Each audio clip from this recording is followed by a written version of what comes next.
Tuhan, inilah kami. Dengan segala keberdosaan, ketidaklayakan kami.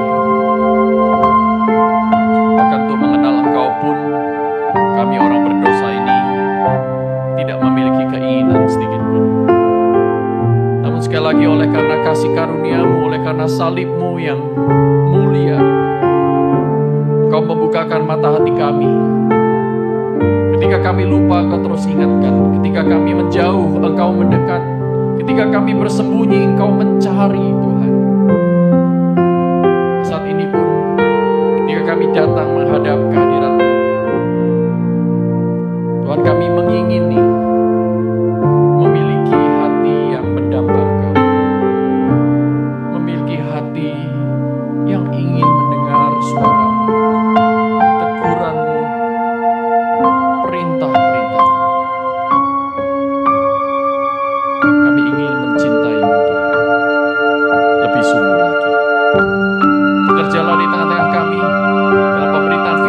Sebagaimana Engkau telah bekerja lewat puji-pujian dan seluruh rangkaian ibadah ini. Dalam nama Tuhan Yesus Kristus kami naikkan doa kami. Amin. Silakan duduk Bapak Ibu.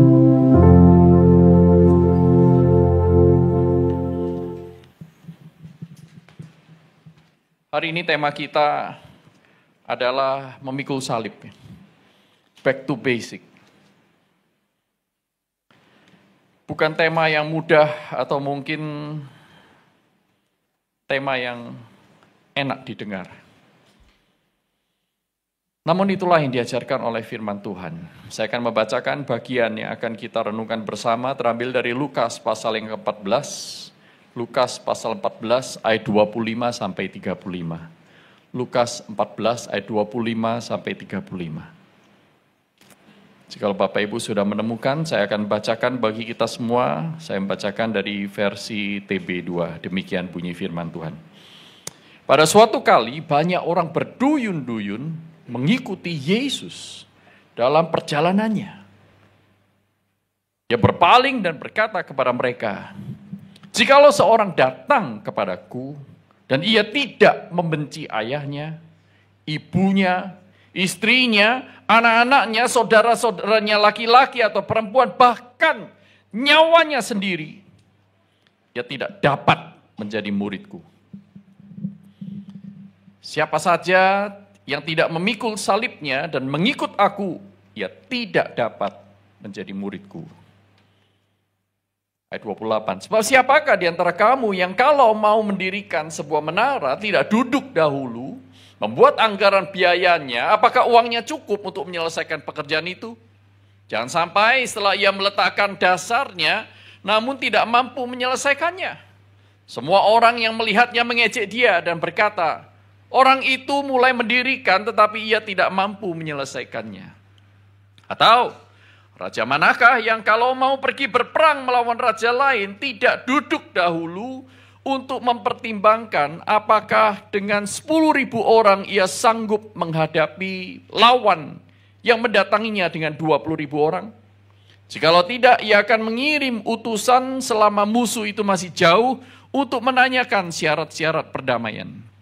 Demikian pula lah tiap-tiap orang di antara kamu yang tidak melepaskan dirinya dari segala miliknya tidak dapat menjadi muridku. Garam memang baik, tetapi jika garam pun menjadi tawar, dengan apakah ia diasinkan? Tidak ada lagi gunanya baik untuk ladang maupun untuk pupuk, dan orang membuangnya saja. Siapa yang mempunyai telinga untuk mendengar, hendaklah ia mendengar." Benar kan? Nggak enak didengar tuh. Karena kalau kita bekerja di area atau di bidang dagang atau penjualan retail, saya pernah dengar nih, katanya ada 3 kata kunci yang harus terus-menerus dikatakan, disebarkan, digembar-gemborkan. Yaitu 1, sales. Saudara kemana-mana lihat sales, untuk menarik orang, menarik pembeli. 2 apa? Discount. Berapa persen? Yang ketiga, free. Buku. Buy one, get one free. Sekalipun free-nya kadang-kadang cuma mainan kecil. Tapi itu rumus. Mengapa hal itu sangat efektif bagi sebagian orang? Karena sebagian besar manusia itu lebih berpikir apa yang bisa saya dapatkan, apa keuntungan saya, ketimbang apa yang harus saya tinggalkan dan apa yang akan saya buang. Saudara, tanpa sadar banyak gereja menggunakan nama Kristen tetapi menggunakan sales marketing cara dunia. Sehingga mengikut Kristus itu menjadi sale, diskon, free. Ikut Yesus sekarang, engkau akan dibebaskan dari penderitaan. Ikut Yesus sekarang, engkau akan menghadapi diskon di penghukuman nanti. Ikut Yesus sekarang, keselamatan itu free. Pertanyaannya adalah apakah itu yang diajarkan Alkitab? Keselamatan betul adalah anugerah, tetapi keselamatan tidak pernah free. Tuhan Yesus yang sudah membayarnya. Anugerah itu gratis diberikan, tetapi anugerah yang diberikan bukan anugerah murahan. Bukan anugerah gratisan. Tetapi sudah dibayar mahal oleh Kristus. Itu sebabnya, saudaraku, mentalitas kebanyakan orang Kristen saya harap bukan yang di sini. Kalau ada yang di sini pun cepat-cepat bertobat. Mentalitasnya itu seperti yang dikatakan oleh D.A. Carson dalam salah satu eksposisi kitab Filipi. Dia menyisipkan sebuah prosa singkat di dalam tulisannya. Saya bacakan kira-kira seperti ini. Saya ingin membeli Injil seharga $3. Please. Itu judulnya. $3 tuh sekarang 50-an ribu ya. Saya ingin Injil harganya yang 50.000 saja. Jangan terlalu banyak. Yang penting cukup untuk membuat saya happy. Tetapi jangan terlalu banyak sehingga membuat saya itu kecanduan. Terus memikirkannya. Jangan. Saya butuh yang 50 ribuan saja. Aku inginkan ekstasi. Aku tidak kepingin pertobatan. Aku ingin mengalami transcendence. Perasaan terangkat. Keluar dari tubuh seolah-olah ya. Tapi aku tidak mau transformasi. Aku ingin Injil yang cukup untuk membuat keluargaku merasa aman. Dan semua anak-anakku itu berperangai yang baik. Cukup di sana. Jadi orang-orang baik saja. Tetapi jangan terlalu banyak sehingga ambisiku terpengaruhi olehnya. Jangan terlalu banyak sehingga pemberianku, kolektaku itu semakin lama semakin banyak. Jangan. Jangan. Aku ingin Injil yang seharga $3 saja.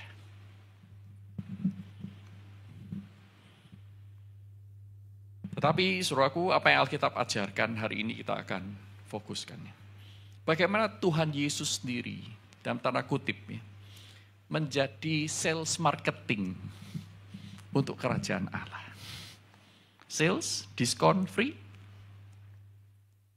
Dalam Injil Lukas, tadi kita sudah baca hanya satu bagian, 14, pasal 14 ya. Sebenarnya bagian tentang harga mengikut Yesus, Tuhan sudah ajarkan berulang-ulang, minimal itu 3 kali dalam Injil Lukas, yaitu pasal 9, pasal 14, dan pasal 18.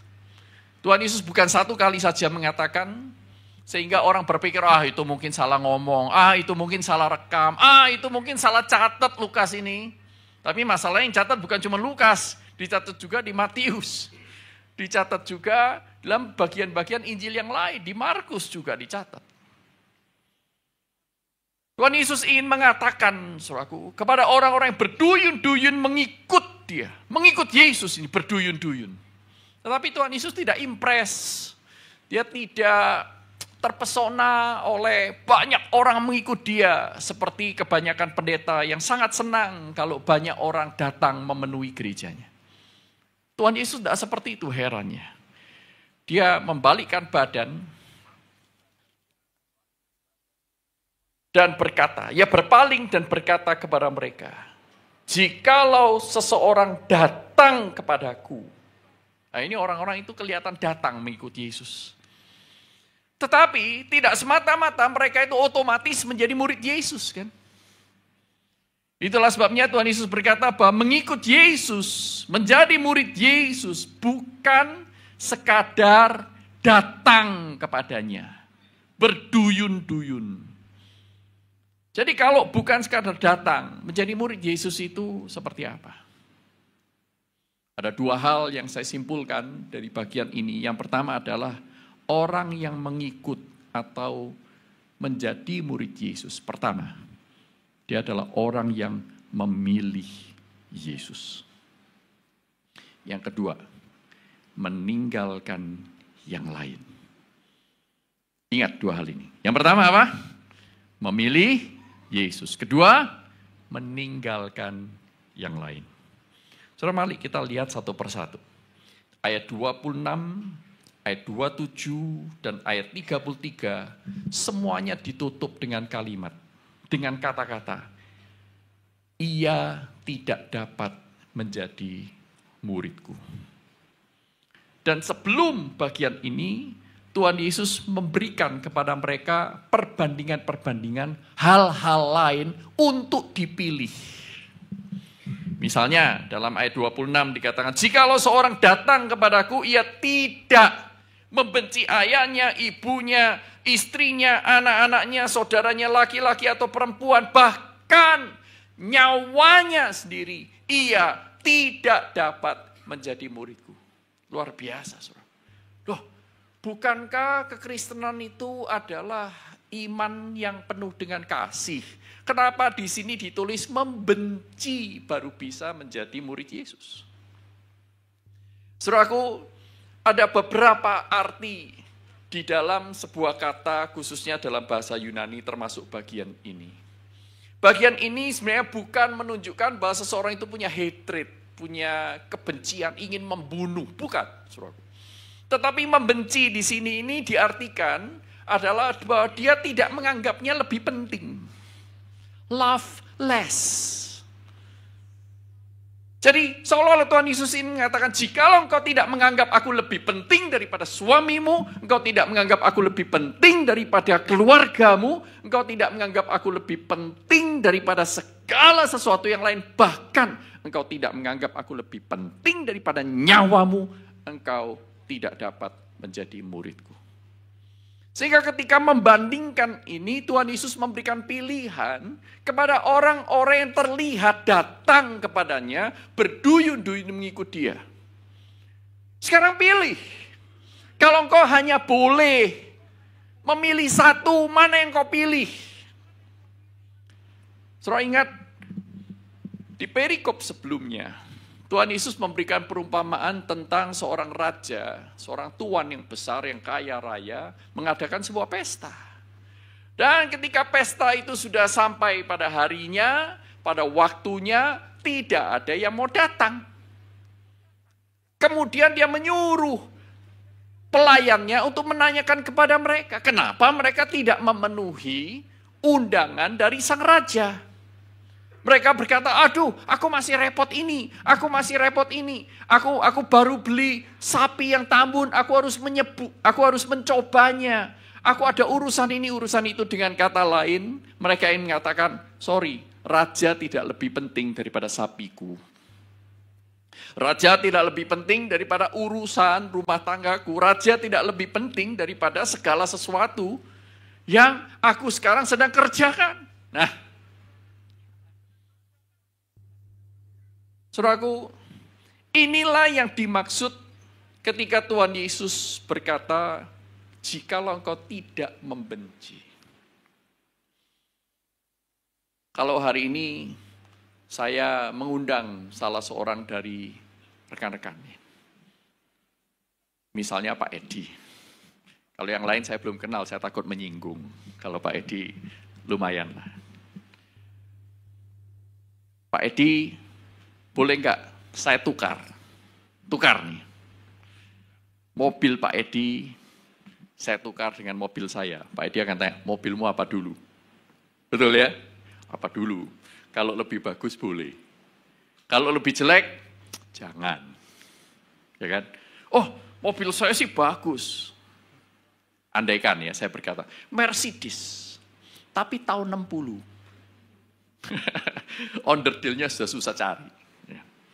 Sehingga ketika memilih, kita mau tidak mau menilai. Betul? Menilai. Pilihan itu harus dinilai dan yang dipilih adalah yang bernilai lebih tinggi atau lebih rendah? Lebih tinggi. Nilainya macam-macam. Bisa nilai barangnya, bisa nilai fungsinya, bisa nilai kenyamanannya, apapun. Kalau di total-total, seseorang akan mencari yang nilai tertinggi.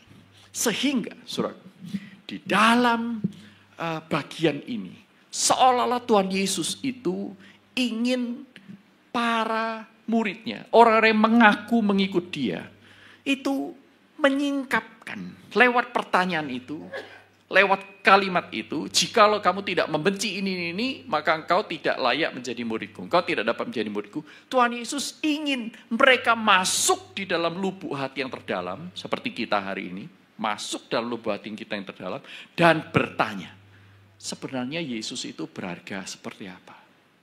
Sebenarnya dia itu siapa? Buat saudara dan saya. Sehingga saudara dan saya harus memilih.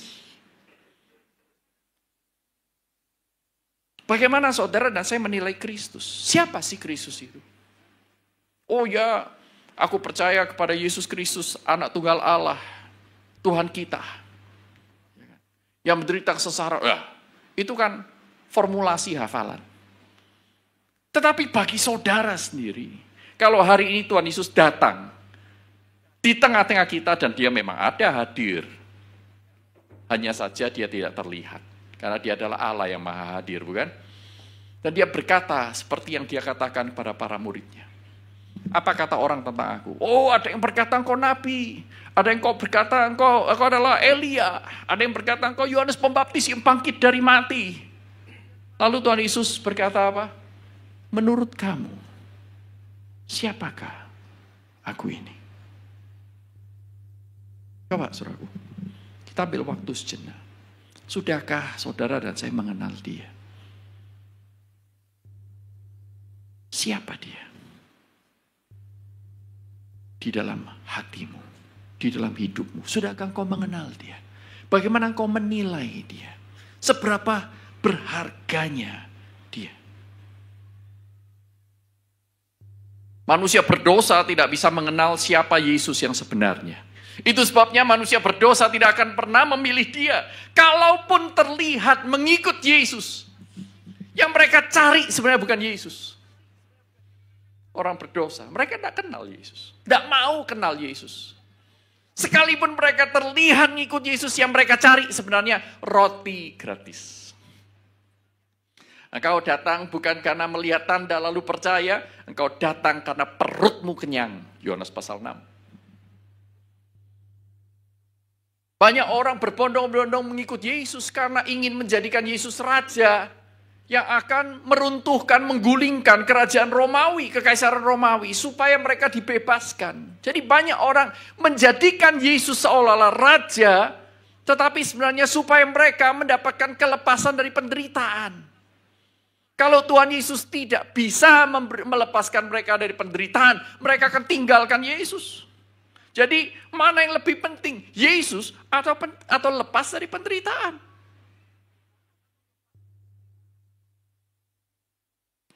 Saudara, sungguhkah dia adalah Tuhan segalanya dalam diri kita?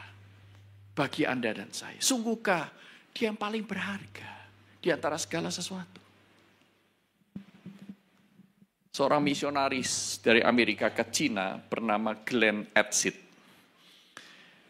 Dia melayani di Cina pada masa setelah revolusi budaya. Tapi kemudian dia tertangkap, dia ditahan, tahanan rumah untuk sekian lama. Sampai akhirnya beberapa polisi itu datang, masuk ke rumah dia dan berkata, Anda bisa pulang ke negara Anda. Hari ini juga. Wah, mereka sudah tunggu-tunggu, ya kan.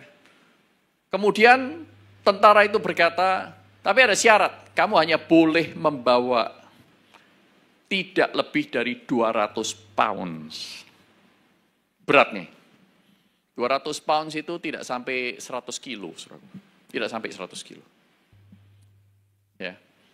1 kilo itu 2,2 pounds. Nah, saudaraku, kemudian dia langsung kumpulkan 2 anaknya yang kecil-kecil dan istrinya. Kita harus pulang sekarang. Kita akan kembali ke Amerika. Dan sekarang kumpulkan semua barang. Karena kita tidak bisa membawa semua barang, kumpulkan hanya yang paling berharga saja. Kita hanya boleh 200 pounds dan nanti semua akan kita timbang. Wah, langsung anak-anak itu langsung ngambil mainannya, ngambil barangnya. Yang bapaknya, papa dan mamanya, ini vas bunga baru dibeli, mahal dan antik, ya kan. Nah, kemudian, wah, ini ada mesin ketik yang sangat historis. Saya mencatat memoir, agenda saya, ya, doa saya itu pakai mesin ketik ini. Beratnya enggak seberapa. Oh, kok semuanya dikumpulin, saudara. Dikumpulin sampai ditimbang pas 200 pounds. Dan kemudian mereka menghadap kepada tentara itu, polisi itu, dan berkata, kami sudah siap. 200 pounds? Yes, 200 pounds, titik koma. Tidak lebih, tidak kurang. 200 pounds. Kemudian ada satu kalimat yang mengubah hidup mereka.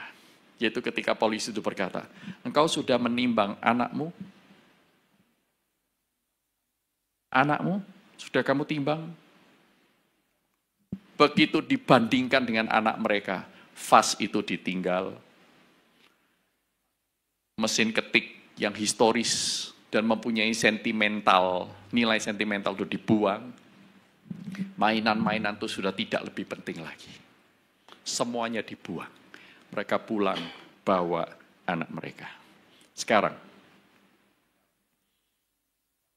kalau saudara harus memilih, menyangkal Yesus atau mendapatkan kekayaan, mana yang lebih penting? Mana yang lebih bernilai? Barang siapa yang tidak menganggap Yesus lebih penting daripada segala sesuatu, engkau tidak dapat menjadi muridku. Mengikut Yesus, satu, apa? Memilih Yesus. Karena dia bernilai lebih dari segala sesuatu. Tidak ada satupun di dunia ini yang memiliki nilai lebih daripada dia. Bahkan dia adalah sumber dari segala nilai yang baik itu. Yang kedua, meninggalkan segala sesuatu. Mengikut Yesus berarti meninggalkan segala sesuatu. Traveling light, kata Max Lucado. Siapa yang bisa menjadi murid Tuhan Yesus? Tuhan Yesus berkata di ayat 26 itu, bahkan dia harus membenci nyawanya sendiri. Ayat 27 berkata, dia harus memikul salib.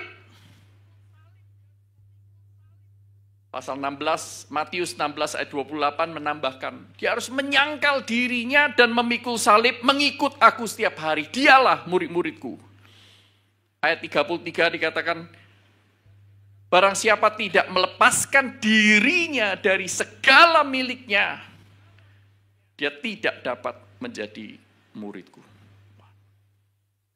Terus berani kehilangan nyawa, baru bisa menjadi murid Yesus. Maka benar sekali apa yang dikatakan oleh Dietrich Bonhoeffer. Dia berkata, pertama-tama Yesus memanggil muridnya untuk mengikut dia. Tetapi setelah mengikut dia, Tuhan Yesus memanggil mereka untuk mati bagi dia. Ini yang dimaksud oleh Tuhan Yesus. Engkau ingin menjadi muridku, engkau harus pikul salib. Saudaraku, heran sekali ya, pada waktu itu, para murid belum punya ide, belum terpikir bahwa Yesus akan mati di kayu salib.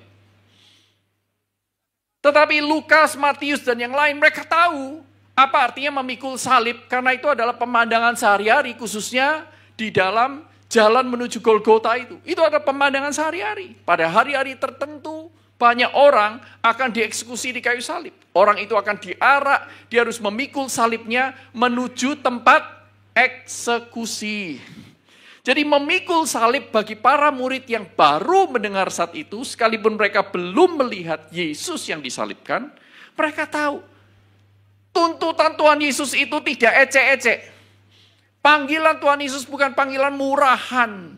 Panggilan Tuhan Yesus bukan panggilan yang saudara dan saya bisa bayar dengan hal-hal sementara di dunia ini. Tuhan Yesus berkata, engkau harus pikul salibmu. Artinya apa? Siap mati. Siap mati. Nggak dikurangin, nggak didiskon. Nggak ada sale hari-hari tertentu. Nggak ada, saudaraku. Setiap waktu melepaskan dirinya dari segala miliknya, meninggalkan segala sesuatu. Saudaraku, meninggalkan sesuatu itu adalah pilihan, adalah konsekuensi dari pilihan kita. Dan meninggalkan sesuatu itu juga menunjukkan bagaimana kita menilai apa yang kita ikuti dan menilai apa yang kita tinggalkan. Contohnya, untuk ikut retret, misalnya gereja adakan retret, saudara harus meninggalkan sesuatu, betul? Betul kan? Saudara harus meninggalkan misalnya kerja, harus cuti. Cuti berarti kehilangan gaji sebagian. Serahkan kehilangan episode-episode tertentu dari drakor Anda waktu retret. Anda akan kehilangan rasa nyaman sofa yang Anda sukai, tempat tidur yang Anda senangi. Apalagi mereka yang menjadi panitia, meninggalkan lebih banyak. Oke? Nah, kalau aku mau tahun ini hidup lebih sehat, disiplin nge-gym. Waktu saudara berkata memilih untuk mau hidup lebih sehat, disiplin nge-gym, apa yang saudara tinggalkan? Saudara harus keluarkan uang, betul?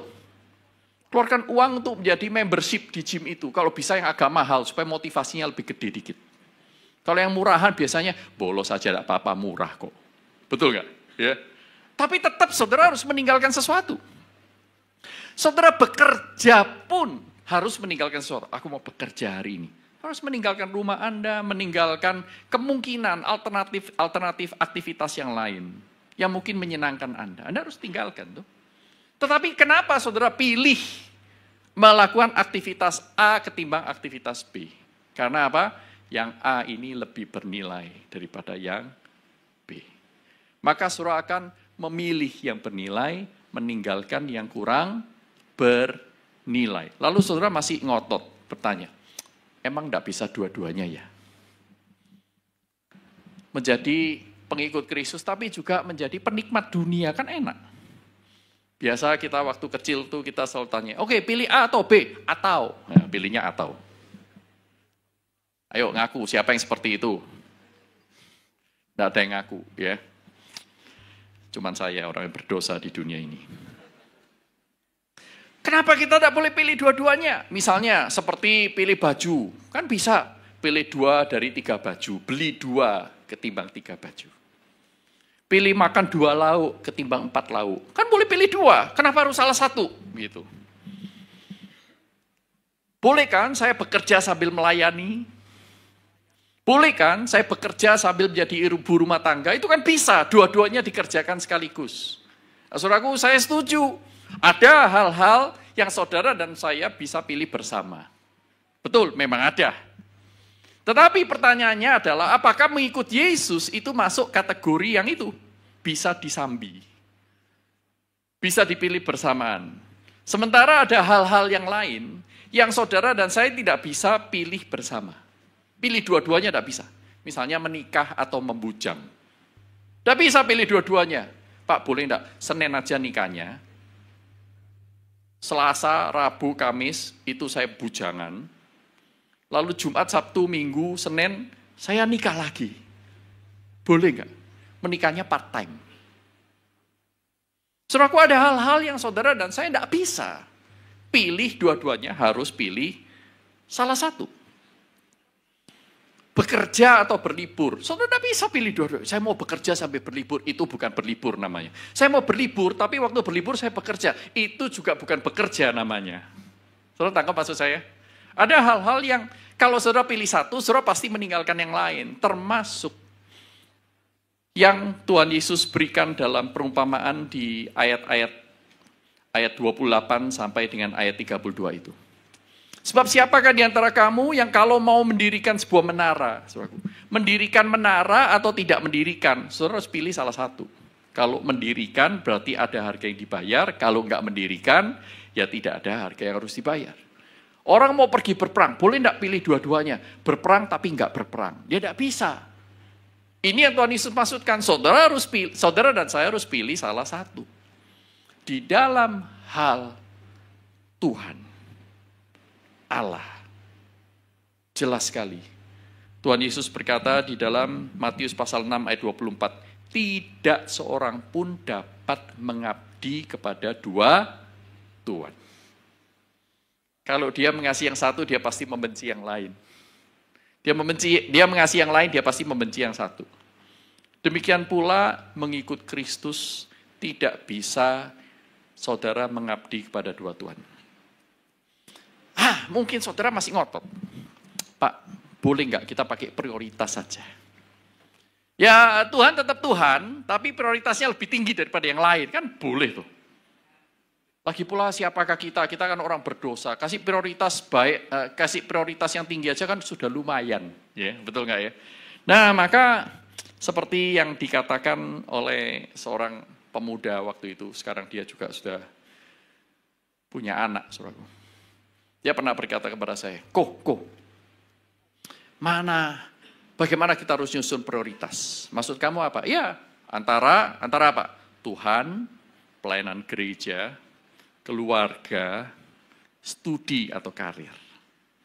Gimana nyusun prioritasnya? Mana nomor 1, nomor 2, nomor 3, nomor 4? Dalam hati saya berpikir, anak ini lumayan berpikir, tapi berpikirnya agak keliru. Saya bilang.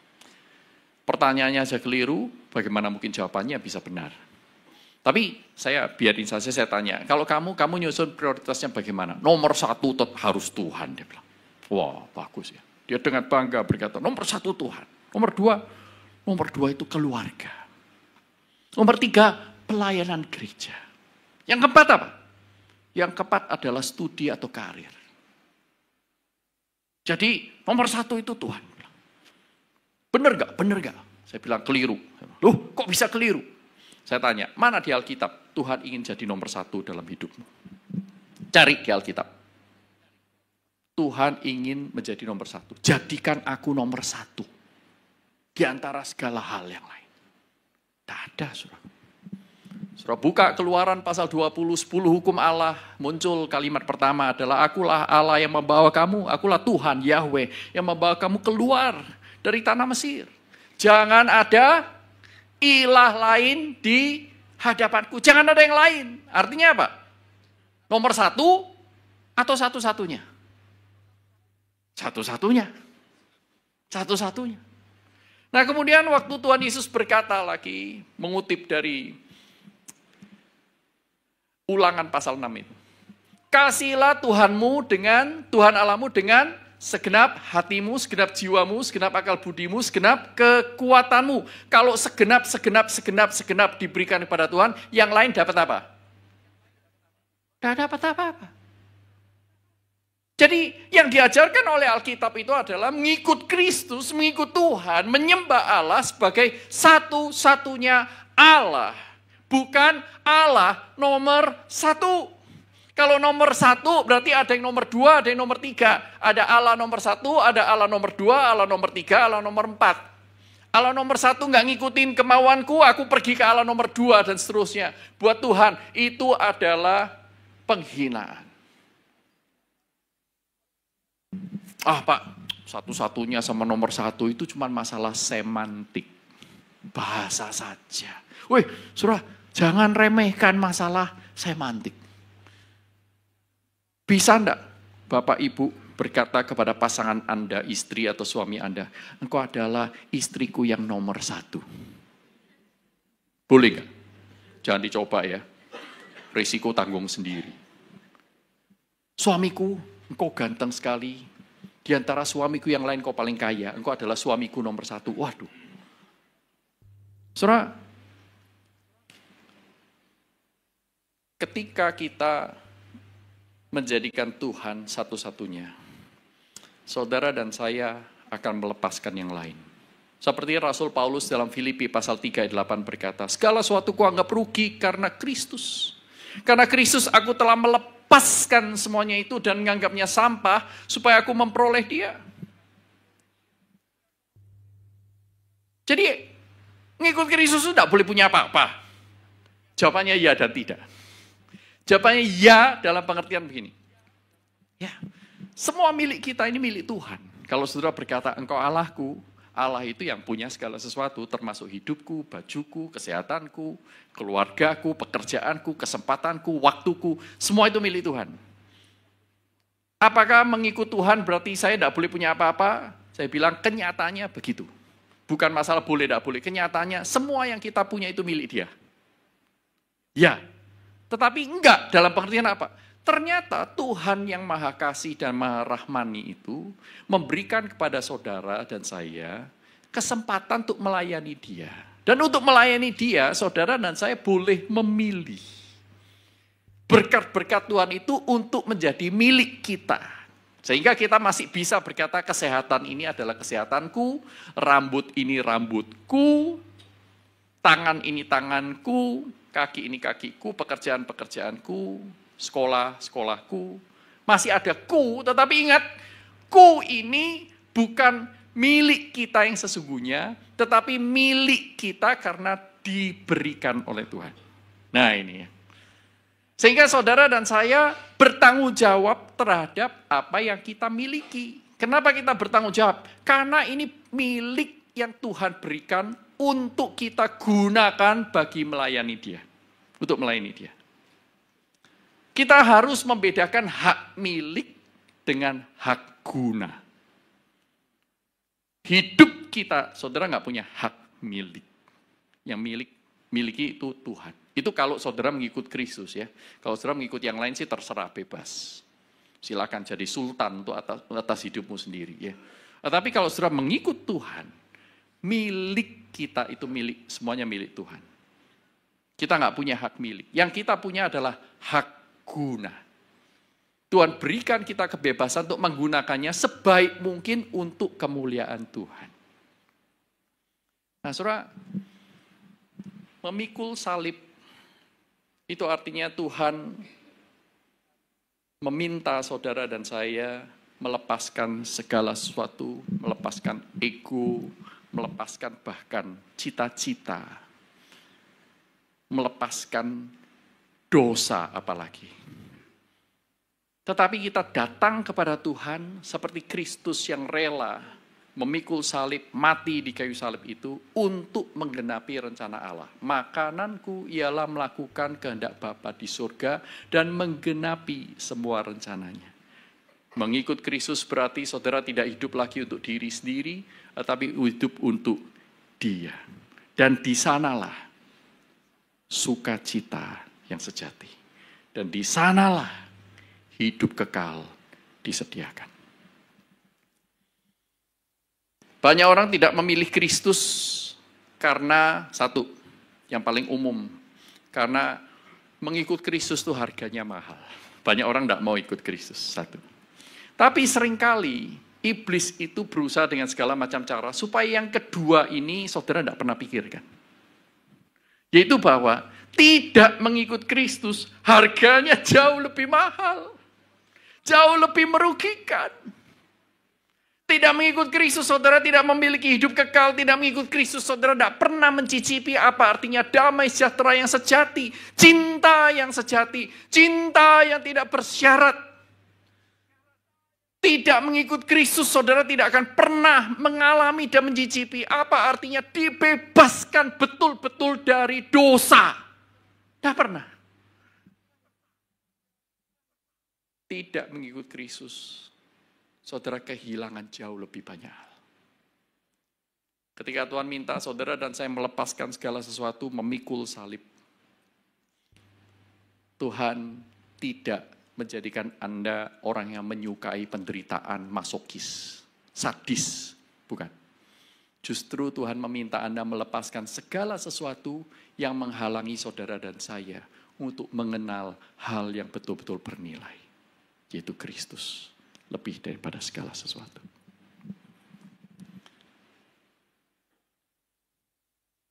Akhir kata, kalau hari ini Tuhan bertanya lagi kepada Anda dan saya, menurut kamu, siapakah aku ini? Apakah aku cukup bernilai untuk engkau ikuti? Apakah aku lebih bernilai dari segala sesuatu yang aku minta engkau tinggalkan? Egomu, sifat-sifat jelekmu, dosa-dosamu, cita-citamu untuk mencapai kedagingan itu. Apa yang akan Anda jawab? Mari kita tundukkan kepala.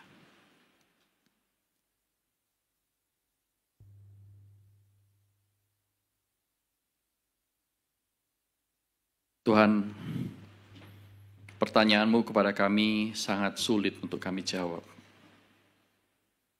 Karena membutuhkan komitmen dan pemikiran yang lebih dalam. Namun tolonglah kami Tuhan untuk tidak menjadi orang yang asal-asalan mengikut Engkau. Kami tidak ingin menjadi raja yang pergi berperang tanpa duduk terlebih dahulu dan mempertimbangkan segala sesuatu. Kami tidak ingin menjadi seseorang yang tidak duduk dahulu sebelum membangun kehidupan yang baru bersama dengan Engkau. Kami sadar Tuhan ini bukan